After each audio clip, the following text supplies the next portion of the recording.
McQuarrie quickly realized the practical realities of space travel would affect his designs for the character.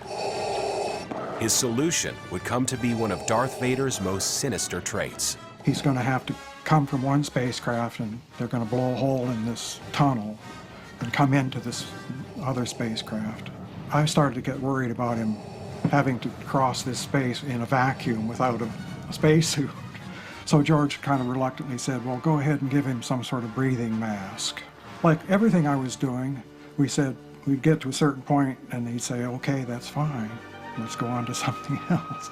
We left Darth Vader the way I had it, and he got into the film pretty much like I painted him.